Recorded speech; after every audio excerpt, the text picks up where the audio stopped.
Hey everybody, what's up? Carl Schoof here from Snorkel.tv, and welcome to today's episode of Behind the Animation, where we do an exploration of micro animations found in ads and apps. And today we're going to be focusing on the fancy glare. And some people might call it a sheen, alright?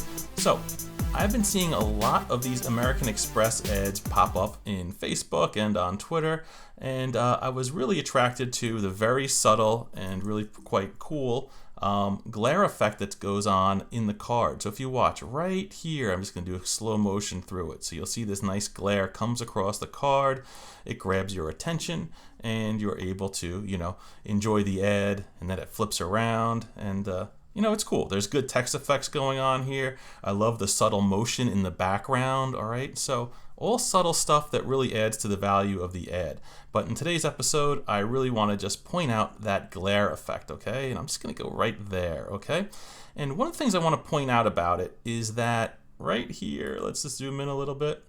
You'll notice that you can still see the black text. You can still see the details of the guy's face here, all right? What's happening is it's not just a white blur on top of something, all right? There's a little blending going on there. And I want to further point out, let me zoom this up a little bit, that'll help, that it's also not just a plain linear motion, all right? It's not just a straight line going across.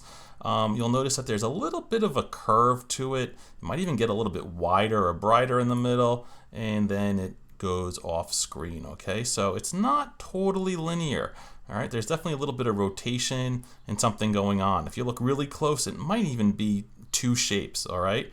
But what's cool about this is that you can tell that they put a lot of time into just something that lasts a few milliseconds, right? Probably a few hundred milliseconds. So what we're going to do is just explore that glare, and I'm going to show you how it's made in Animate CC. Let's go. And before we start, I just want to show you that our finished animation is going to look just like this. All right, let's go. All right, so here in Animate, I have basically a starter FLA file opened up, and I have a bitmap of an American Express card. If you need something like that, Google Images is going to give you something that you can grab for educational purposes, of course. And what I'm going to do is just take that bitmap, place it on the stage, and I'm going to do a F8 because I want to convert that into a symbol, and I'm just going to call it card, all right? And this is going to be a movie clip because we're going to have some nested animation inside of it, all right? So I'm going to hit OK. And so now this thing on the stage is going to be a symbol, and it's an instance of card. I'm going to double click on it to get into symbol edit mode because inside this card is where I'm going to be doing my animation. So I'll rename this layer in the background here card, and I'll put a new layer on top, and I'm going to call it glare, okay? And basically what I want to do is move a gradient across the screen on top of this. So I'm going to just do a command minus to zoom out a little bit. You know what, let's do 75%, cool. I'm just going to take my rectangle tool. I'm going to set my stroke to be nothing at all. And my fill, I'm just going to do a linear gradient. And I'm just going to draw this sort of off screen here like this, all right? Now that's not the gradient I want, so I'm going to use the gradient transform tool, which is hidden here, or I can just hit F, all right? I'm going to click on it, and then I'm going to go to my color mixer, and I want the middle color to be white. The ending color here, I'm going to make full white, but 0 opacity, okay? And I'm going to put another color stop right here, and I'm also going to make that full white and 0 opacity. So you'll see that we have this very bright white in the middle here, and it bleeds out to full transparency, all right? I'm just going to leave that the way it is for now, and we'll edit it a little bit later. So I'm going to then select that gradient, and I'm going to make it into a symbol because I want to animate it as well. So again, we'll do a little F8 action, and I'm going to call it glare, and again I'm going to make it a movie clip. So we just want to do a very simple animation of it moving from left to right. So I'm going to go out to frame 25 or so, and I'm just going to click and drag down to select frames in both layers. They're both highlighted, and if you've ever taken my courses before, you know that F5 is add frames. And in the glare layer, I'm gonna, let's zoom in a little bit on the timeline there. All right, that helps a lot. Let's go to the last frame, and I'm just gonna F6 to add a new keyframe. And I'm going to take the glare and move it across the screen over here, okay? And I'm just gonna do a very quick right click, create classic tween, and now I have my animation of that glare moving across perfectly in a linear fashion. Now, if I go to test this movie doing Control, Test Movie in Animate, you'll see this. All right, and so that's like the bare level mechanics of some glare moving across the card. We have a little bit more work to do to make this look actually good. All right, the first thing I want to do is make sure that I'm only seeing the glare when it's actually part of the card, okay? I don't want to see it on the left here or on the right. So the trick there is to add a mask so that we only see the glare when it's behind the mask. And to do that, I'm going to add a new layer, and I want to draw a shape the same exact size as the card. So I'm going to click on the card, and I'm going to see that its width is 493 and its height is 312. So in this new layer that I just created, I'm going to use the rectangle primitive tool, which allows me to create a rectangle and then change its corner radius. Since I know the width and height, I'm going to do an option click here, and I'm going to say, let's do it 493 by 312 and hit OK. Now, whenever I'm drawing a mask, I like to keep it some sort of really hideous color. So I'm going to do that bright green. And I want to be able to see through it also, so I'm going to change the alpha and bring that down just a little bit, all right? Now, I want to align it pretty close to the top and left of the actual card, and that looks pretty good right now. So let me just zoom in a little bit. All right, that's lined up really nice, but I don't want this hard corner here. So what I'm going to do is play with this border radius here and just match it up. There we go, and somewhere around 17 or 20. I'm going to go with a nice round number of 20. And let me just drag over, and look at that. The green is just kissing the actual bitmap card behind it just perfectly. All right, that looks beautiful.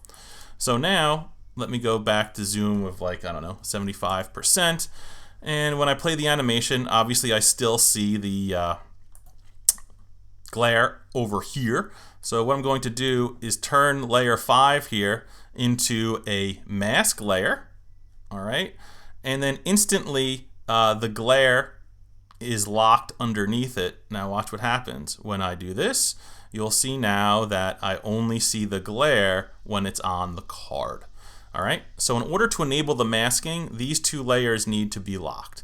And even though it's not entirely necessary, I think I also want to have the card under the mask also. So here I'm going to lock all the layers, and we have this beautiful effect of the glare going across the card. And again, it still needs some work. But all the layers are locked. If I turn off the locking, then I can see the mask, the green shape, and I can see this glare thing over here. So now what I want to do is go ahead and make this look a little better, all right? I don't like that it's just this really fine, bright white line that then bleeds out to nothing. I want to sort of fatten up the amount of white there, if you will. So what I'm going to do is go into my library and double click on the glare symbol, and I'm going to change the gradient around a little bit. So one thing I can do, and one thing I need to do, you'll see that since this shape is selected here, it's really hard to tell what the gradient actually looks like. So I'm going to do a Command-Shift-E, and that is going to hide edges. You can also go to View, where is it? Hide Edges, Command-Shift-E. That's just the shortcut for it. All right, so now it's still selected, but I don't see that horrible dot matrix pattern there. I'm going to go back to my Gradient Transform tool and go into the color mixer. And so you see I have this very hard white line here that bleeds out. One thing I could do is add like 2 more color stops here, and I can take them and like bring their alpha up a little bit more. And so it just gives us the effect that that white is a little bit more, is a little wider, so to speak. All right, so I'm just sort of making the white a little bit stronger in the middle here. And just doing that, I think, is a nice little bonus effect. Let me go back inside the card. And so now it looks a little bit better. All right, I kind of like that. It's looking good. Another thing we can do, check this out, is that I can select the glare layer, and I can go to the properties panel, and I can add a blur filter to that layer. And let me just blur it along the x-axis, so these are not constrained to each other. And I can just do that just a little bit, and that's going to blur it. If I did it like 100 pixels, you'd see that you can hardly see it anymore. So you can definitely mess around with that blur value a little bit. If it's down to 0, it's a little bit harder there. So I don't know. I'm gonna just blur it maybe around like 15 pixels or so. I don't know.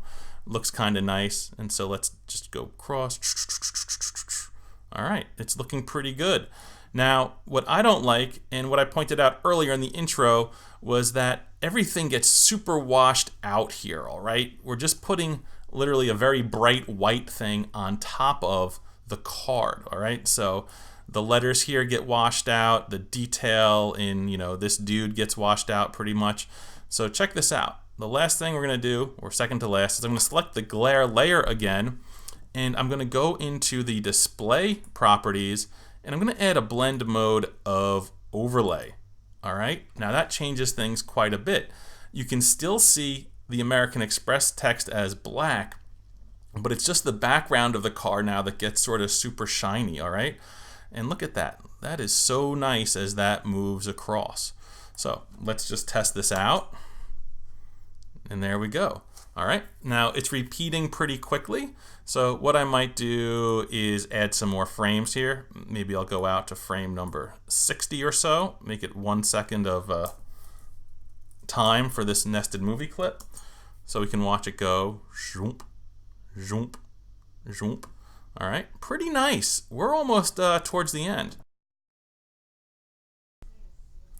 All right, as a little touch up, it's gonna be subtle, but I think it helps. Instead of having this linear sort of motion of it just going left to right as a vertical line, I'm gonna have a little bit of rotation in there and just sort of mess with it a little bit, make it look a little bit more organic. So let's turn the masking off.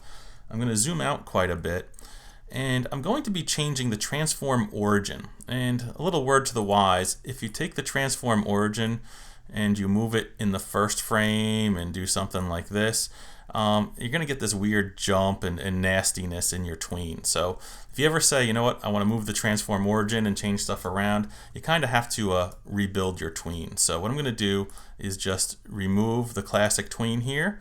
I'm gonna get rid of my ending frame. Shift F6 is gonna do that for me. So now I just have the glare sitting off to the left of the stage in the first frame. So I'm going to select it, and I'm going to take the transform origin and move it up like super high, like right around there. And what that's going to let me do is now rotate it around that point, all right? So we'll start off at a little bit of an angle and maybe right over here. And then again in frame number 25, now I can put my ending keyframe with F6, and we'll just sort of swoop it over, and it looks like it's going to have, whoops, grab the wrong thing. We're going to have to move it a little bit to up here. All right, just off there.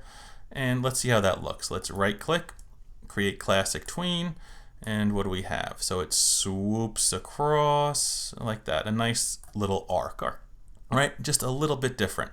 Let's turn the masking back on, and so swoop, there we go. All right, so you can see it's moving a little bit on an arc now, and I think that just makes it look generally better. Let me do a command return to test it out. And there we go. All right, so it's subtle, but I just like that arcing motion a little bit more. And to put the final touch on this, we're going to make the card wiggle a little bit, all right? So let me show you that. Close this off. Let's go back to scene 1. Here, let me zoom in. So I'm going to do a little bit of a 3D rotation on this thing. And to do that, I need to use a motion tween, all right? If you've ever taken my courses, I'm a big fan of classic tweens, but you need a motion tween for 3D effects. So when I add that motion tween, it gives me 60 frames of motion tween goodness. And I'm just going to go out to like frame 15 or so, and I'm going to use the 3D rotation tool to select, and I'm going to just rotate it a little bit on the x-axis. All right, we're going to bring it towards us a little bit like this, and maybe a little bit on the y-axis. Sorry, not that one, the y-axis. All right, let's just get this somewhere. I want it kind of there, here, Takes a little bit of tweaking. There we go. All right, so it's just going to bend a little bit in 3D space for us. On frame number 25, I'm going to keep it selected there, and using the transform panel, I'm going to reset all those transformations. So it basically does a little bit of a wiggle out like this, just a little to say, hey, look, I'm here, and then it goes back to normal. So we could mess with this frame a little bit more maybe, but let's just test it out. There we go. So it shimmers and shakes, all right? So we're just getting a little bit of that 3D rotation in there. We're getting the glare, and again, it's fast, it's smooth, and it's just enough to grab our attention, all right? So let me wrap up these files for you. You can open them up, play with them. If you make something better, take it to the next level, let me know. Hit me up on Twitter, Facebook, leave a comment below on YouTube. All good. I'd love to see your work.